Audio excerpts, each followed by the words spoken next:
Bienvenue. Bonjour au peuple guinéen. Bienvenue. Bienvenue sur notre antenne. Bienvenue sur notre antenne. Première question avec vous, Ibrahima Soro Lincoln Souma. On rappelle que vous êtes ancien pensionnaire de la maison 5 étoiles de Coronti. Comment avez-vous vécu le coup d'état du 5 septembre?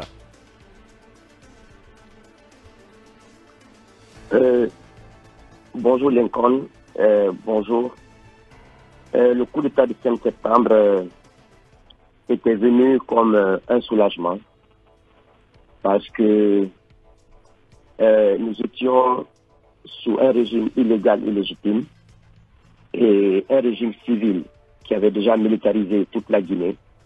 Nous étions emprisonnés, persécutés, tués et blessés. Donc, les forces spéciales, pour nous, n'étaient que le moindre mal par rapport au régime qui était là et qui avait nié à toute la Guinée, presque à l'écrasante majorité de la jeunesse guinéenne, son droit de manifester, son droit de s'exprimer et son droit de réclamer un meilleur avenir. Donc c'était juste un soulagement. Bien, donc vous avez salué donc ce coup d'État. Pour vous, c'était donc un coup d'État bienvenu et au moment opportun. Oui, parce que quand un pouvoir civil militarise la ville, quand un pouvoir démocratique et civil persécute les citoyens, tue les citoyens, envoie les citoyens en exil, aucune liberté, et juste parce qu'ils veulent rester au pouvoir au maximum que possible pour profiter du pays, pas pour développer le pays. Et donc, l'arrivée des militaires, bien que le coup d'État, il y a plusieurs versions, il y a des raisons que Doumbouya lui-même connaît pourquoi il a fait le coup d'État, mais nous, c'est un soulagement pour nous parce que ça nous fait un répit. Bien. On a respiré au moins pendant quelques mois. Bien, donc c'était voilà l'entrée en matière dans cette interview, dans cette prise de parole de ce politique Souleymane Condé, président de DRG, Diversité républicaine de Guinée. Il est en direct des États-Unis. On prolonge cette interview dans la troisième partie de cette émission. Vous restez en repérage, Monsieur Condé. Allez, on repart au stand pour réentendre, pour poursuivre cette interview avec Monsieur Souleymane Condé. Il est en direct de nouveau. Rebonjour, Monsieur Condé. Bonjour, monsieur Aboubakar Diallo. Bien. Merci de m'avoir invité. Bien, allez-y, nous. Oui, allez, Bassikou. Monsieur Condé, à la prise du pouvoir par le CNRD le 5 septembre, le colonel Mamadi Doumbouya avait pris un certain nombre d'engagements. Il a pris des promesses 8 mois après. Est-ce que c'est l'homme providentiel qui se présente toujours devant nous? Est-ce que ces engagements tiennent toujours la route selon vous? Merci, monsieur, pour la question. S'il vous plaît, permettez-moi d'abord de présenter notre formation politique à des millions de Guinéens qui nous écoutent aujourd'hui. Et je sais que je répondrai à votre question avec plaisir parce que je ne ferai pas de langue de bois. J'irai tout droit au but. Donc, notre formation politique, la diversité républicaine de Guinée, est née suite à plusieurs constats douloureux. Comme vous le savez, la déliquescence de l'État, un paysage politique fortement marqué par la corruption et l'absence totale de conviction des hommes politiques, le manque de conviction des intellectuels du pays, guidés par la cupidité et l'intérêt personnel qui nous amène au coup d'État, les incessantes révoltes face à la désillusion de l'écrasante majorité du peuple guinéen, due à la gestion désastreuse de notre pays. Nous avons voulu avoir comme logo une famille, parce que la valeur humaine n'existe plus dans notre pays. L'humanisme a disparu en Guinée. Nous avons mis une femme, un homme et un enfant pour donner la valeur à l'être humain. Parce que c'est ça notre combat. La couleur du parti, c'est la couleur bleue. Et c'est une couleur qui représente la force, la loyauté. Notre vision, c'est de contribuer à la consolidation de la démocratie par le strict respect des règles et principes démocratiques et la restauration du tissu social. Vous savez combien de fois le tissu social de la Guinée est déchiré. Et notre mission, c'est la réforme de l'État. Faire revenir les Guinéens à leurs racines traditionnelles, à savoir l'humanisme. La différence entre nous et les autres aujourd'hui, c'est quoi? Nous faisons la politique de notre façon. Nous faisons de la pédagogie. On éduque, on enseigne et on forme. On donne de l'espoir aujourd'hui à plusieurs personnes qui avaient perdu l'espoir. Nous sommes une source d'inspiration pour la nouvelle génération et pour notre génération. Donc, C'est ça un peu la DRG. Monsieur Bien. Condé, Monsieur Condé. Bien, maintenant vous allez répondre à la question de Basseko. En plantant le décor sur le constat que vous faites, moi j'entends bien la démission, la cupidité, mais de certains Guinéens quand même, pas tous. Vous êtes de ceux-là qui avaient pris des risques, d'autres aussi ont fait la prison, des gens ont été tués dans ce pays parce qu'ils se sont engagés à lutter contre justement les mots que vous déclinez là. Je pense qu'on ne peut pas mettre tout le monde dans ce constat. Il y a des Guinéens quand même qui se battent depuis des années. Oui, tout à fait. Il y a des Guinéens nobles. Il y a des Guinéens qui sont nés avec un sang noble et pour faire du bien. Mais vous conviendrez avec moi aujourd'hui qu'on n'a pas, nous, ceux qui ont le sang noble et ceux qui sont nés pour faire du bien, n'ont pas la chance d'accéder au pouvoir en Guinée. Vous avez vu que toutes les morts en Guinée, tous les désastres en Guinée ont été commis par l'État. Et l'État a été incarné par des Guinéens qui n'avaient pas de cœur. C'est ça notre cri de cœur. Vous voyez ces 10 dernières années, nous on n'a pas vécu le temps de Sékou, on n'était même pas nés. On a vécu le temps de Conté, parce qu'on était adolescents, on a vu. Mais on a vécu l'histoire du régime dessus. Vous avez vu comment des intellectuels, des gens qui ont des grands diplômes, ont sapé ce pays à terre. Vous avez vu comment ils ont mis ce pays uniquement pour leur intérêt personnel. Et pour qu'on vous comprenne, puisque vous avez un parti, vous avez besoin que les gens adhèrent, qu'ils comprennent votre discours et qu'ils vous accompagnent pour que votre parti grandisse. Pour qu'on vous comprenne, vous avez réellement fait le diagnostic et il n'y avait aucun autre parti ici qui se retrouvait dans les critères que vous avez? Non, c'est au fait le problème, nous on a voulu préparer l'avenir. Parce que pour nous, il y a des partis qui ont déjà le monopole, si je me permets, de l'atmosphère politique guinéenne. Mais on s'est dit... Et vous avez constaté que vous ne pouvez pas trouver votre place au niveau de l'existant, il fallait créer? Oui, parce que je ne partage pas trop l'avis de ceux qui dominent la scène politique. Et aujourd'hui... Qu'est-ce qu'ils ont de mauvais? Éclairez-nous, qu'est-ce qu'ils ont de mauvais? Bien, on va revenir à la transition parce qu'on n'a pas suffisamment de temps. Ils ont tous un passé dans ce pays. Que ce passé soit glorieux ou pas, ils ont tous un passé dans ce pays. Donc ce passé, nous, on n'est pas fiers de ça. D'accord. On ne peut pas les dénigrer, on ne peut pas les combattre, mais on n'est pas fiers de ça. Pour nous, on a besoin de renouveler la classe politique en Guinée, mais dans la forme, dans les normes. Suleiman, on va donc revenir ou dans le dénigrement. Ouais, on va revenir donc à la transition. L'homme du 5 septembre qui a pris le pouvoir, qui a renversé le président Alpha Condé, est-ce que vous retrouvez aujourd'hui, est-ce que les discours, les engagements qui ont été pris d'alors, les actes posés, voilà, sont toujours sont respectés? D'abord, votre collègue m'a demandé si Doumbouya est un messie. Je réponds clair que Doumbouya n'est pas un messie. Il n'est pas un messie. Il n'y a pas de messie en Guinée. Doumbouya n'est pas un messie. Mais c'est un sauveur. Les gens sont des messies. Quand Dadis est venu, ils ont dit que Dadis est un prophète. Il faut qu'on arrête, qu'on ait des simples êtres humains qui viennent poser des actes pour aider nos compatriotes. Vous avez raison. Doumbouya n'est pas un messie, Dadis n'a pas été un prophète. On a vu le résultat. Je vais vous dire une chose, en termes très clairs. Aujourd'hui, mon observation après 9 mois de transition, la transition est sur un chemin très très mauvais. Eh ben, la transition... Pourquoi vous dites cela? Très très mauvais. Je vais vous dire en 5 points pourquoi je dis que la transition est sur un mauvais chemin. D'abord, quand ils ont fait le coup d'État le 5 septembre, ils se sont donné une carte blanche. Ils ont appelé ce mot refondation. Pourtant, ils ne maîtrisaient pas ce qu'ils disaient. Ça, c'est mon premier constat. Deuxième, vous avez tous constaté la réinstallation au pouvoir de dirigeants impliqués dans les errances du passé et qui semblaient aller à l'encontre des objectifs de la transition. Le recyclage. Bien que les forces spéciales étaient membres du régime dessus. 3. Le manque d'impartialité et de transparence dans la conduite de la transition. 4. Mais est-ce que vous avez des preuves pour étayer cela quand vous parlez de manque d'impartialité?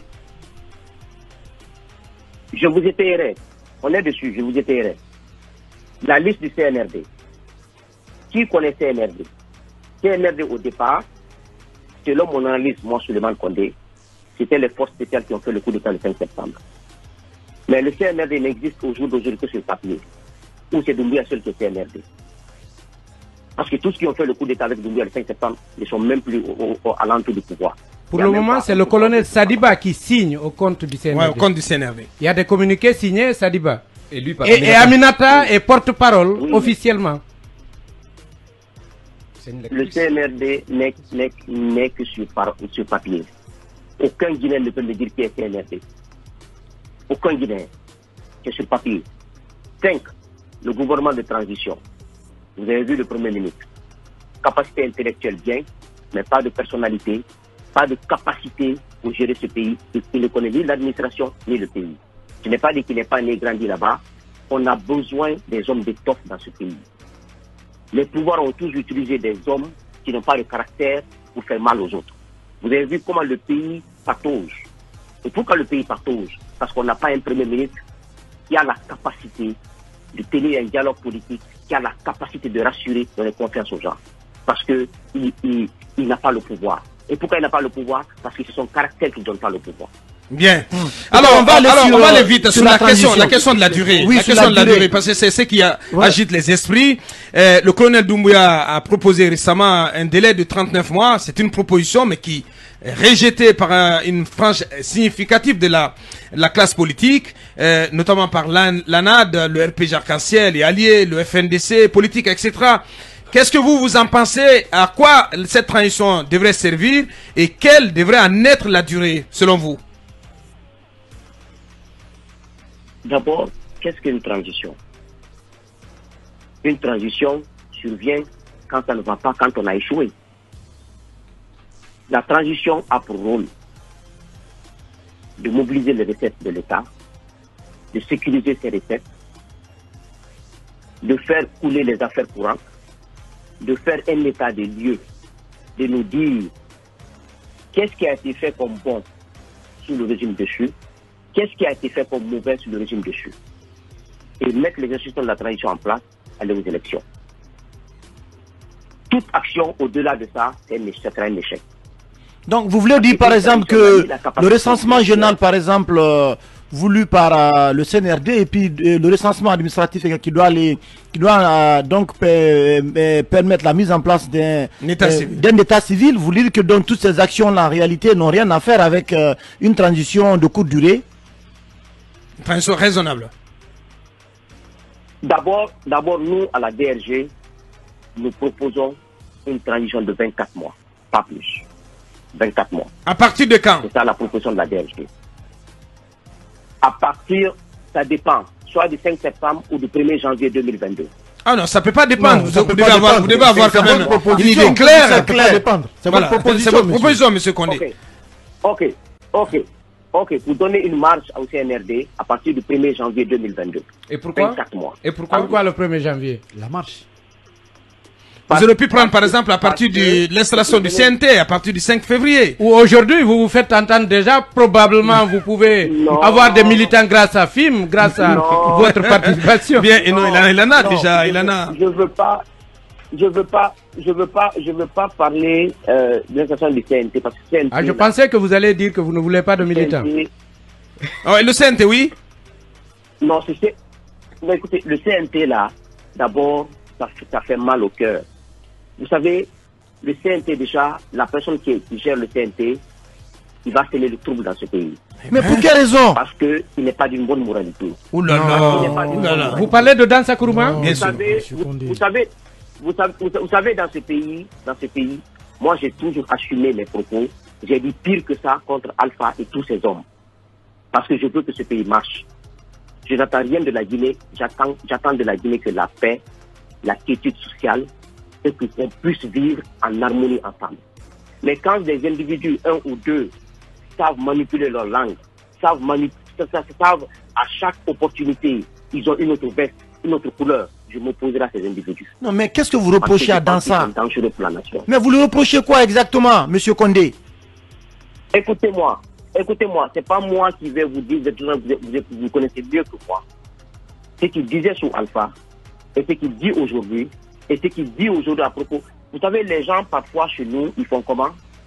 Ils supportent les régimes uniquement pour leur intérêt, pas pour le pays, ni pour le président. C'est pour cela que j'ai interpellé le président Mamadi Doumbouya depuis le 13 décembre 2021, dans une de mes vidéos qui a fait plus d'1 200 000 vues sur Facebook. J'ai dit que Doumbouya, il ne faut pas tomber dans les pièges des gens qui vous chantent à l'oreille. Ce qui est bien pour vous, c'est 24 mois de transition. Vous êtes déjà rentré dans l'histoire. Si vous partez au-delà de ça, ça serait autre chose. Aujourd'hui, j'ai dit dans cette vidéo qu'ils veulent utiliser le CNP, en ce moment le CNP n'était pas en place, pour faire durer la transition. Et j'ai expliqué. Et je sais combien de fois ça fait des buzz et ça fait des problèmes, et j'ai eu des appels et tout. Mais aujourd'hui, soyons sérieux que des hommes de moralité n'ont pas la chance d'accéder au pouvoir en Guinée. Aux responsabilités importantes. Immorales. Exact, les postes de responsabilité. Il faut que ça s'arrête parce que nous souffrons tous. Bien. Finalement, pour vous, Monsieur Condé, là, on est. Le Premier ministre n'est pas bien. Monsieur Condé, on est. Ouais, c'est sa lecture. On est sérieusement. Là, on est sérieusement bousculé par le temps. On va vous donner la possibilité. C'est une première. Parce que l'autre invité, il est sur ce plateau et il nous reste plus que 30 minutes. Vous allez réagir aux poursuites annoncées contre M. Alpha Condé, 26 personnalités de son régime. Et puis, un mot des exigences de la CEDEAO qui met pression sur la Guinée. Est-ce que vous êtes en phase avec la CEDEAO? Donc, vous répondez à ces deux questions.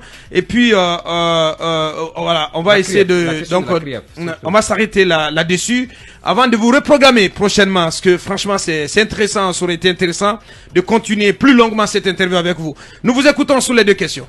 Et sur la CRIEF, voilà, en 2 ou 3 minutes. Et j'apprécie bien la CRIEF. Je sollicite à la CRIEF d'être des juges impartiaux, de travailler pour la nation et pour les Guinéens, non pour un pouvoir politique, non pour le CNRD. C'est ce que je leur demande. Maintenant, cette poursuite contre crime de sang, il faut qu'on sache ce que nous voulons dans ce pays. Si on veut que le CNRD juge les crimes de sang, ils seront 5 à 10 ans au pouvoir. Parce que les crimes de sang, ça demande du travail, ça demande les moyens financiers, ça demande des moyens techniques. Donc, je pense qu'ils doivent juste nous dire qu'est-ce qu'ils ont trouvé, qu'est-ce qui allait, qu'est-ce qui n'allait pas, et quels sont les gens qui ont détourné l'argent. On veut savoir. Bill Gates a eu tout son compte bancaire sur les réseaux sociaux. Et combien Kassouri a dans son compte? Combien Gagné a dans son compte? Combien de maisons ils en ont? On ne connaît pas. C'est pour Bill Gates qu'on a mis sur la place publique. Pourquoi c'est Bill Gates seul qui est visé? Moi, Bill Gates, je ne le connais pas. Je ne l'ai jamais rencontré de ma vue. Je l'ai vu qu'au département d'État qu'elle vient avec Alpha. On est parti les huer là-bas. Donc, le problème est cette lutte contre la corruption, il n'y a pas de partialité. Il y a d'impact dans cette affaire. Maintenant, pour cette histoire de crime de sang. Si nous disons que le CNRD n'a pas jugé le juge crime de sang, ils vont dire au pouvoir. Acceptons les crimes économiques et laissons les crimes de sang au régime qui viendra, parce que ça demande du temps. Bien. En plus, quand j'entends, c'est pas si c'est le procureur qui a dit, parce que Charles Watt, j'ai confiance en lui, il a dit qu'il va poursuivre aussi les forces vives qui ont fait sortir les gens de la rue. Ouais. C'est de l'incohérence, c'est du ping-pong en fait. Le CNRD fait du ping-pong tout ce temps-là. Même quand le ministre de l'administration du territoire invite des gens tout le temps, on vous écoute, on vous fait des propositions, il n'y a aucune proposition sérieuse. Ils sont évasifs dans tout ce qu'ils font. Ouais. Et c'est pas bon. Ouais. Et un mot sur la CEDEAO. La CEDEAO, pour vous, a-t-elle raison de mettre la pression, de maintenir la pression sur le CNRD à rendre le pouvoir aux civils dans un délai raisonnable? C'est la dernière question. Moi, je ne donne aucune crédibilité à la CEDEAO parce que nous étions persécutés, frappés, tués en Guinée. La CEDEAO n'a jamais réagi. On les a contactés, ils n'ont jamais réagi. Donc, je ne réponds pas à la CEDEAO. C'est la Guinée, c'est les Guinéens qui vont résoudre leurs problèmes. Ils n'ont qu'à s'occuper parce que c'est les chefs d'État qui ne sont pas crédibles à mes yeux. Au moment où il fallait agir, ils n'ont pas agi. Même s'ils disent qu'ils ont parlé à Alpha, Alpha n'a pas écouté, c'est pas normal. Bien. La pression qu'ils ont mise sur le CNRD aujourd'hui, je vais mettre la même pression sur Alpha. Donc je ne commande pas le truc de la CEDEAO. De la CEDEAO. Les Guinéens exigent, notre parti exige 24 mois.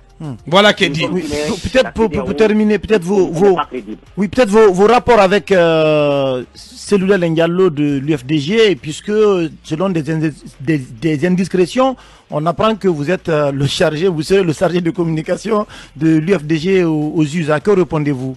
Mais il est président des partis là. Attendez, s'il vous plaît, il va répondre à la question. Moi, vous savez, je suis quelqu'un qui ne mâche pas ses mots. Si j'admirais Cellou et son parti, j'allais adhérer dans le parti là. J'ai été dans un seul parti dans ce pays, c'est le parti de François Lossédifane. Et ça, c'est au premier tour de 2010.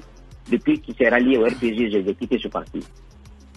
Je ne suis pas quelqu'un qui sait faire semblant. Ces leaders politiques là, si je les admirais, j'allais adhérer à leur parti. J'ai pris mon destin en main parce que je les admire pas. Je les respecte. Bien. Je les respecte.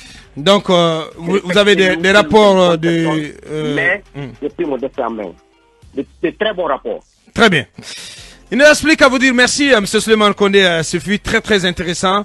Et on va essayer de reprogrammer une autre interview avec vous très prochainement sur les antennes de FIM FM. Merci d'avoir répondu à nos invitations. Mirador continue.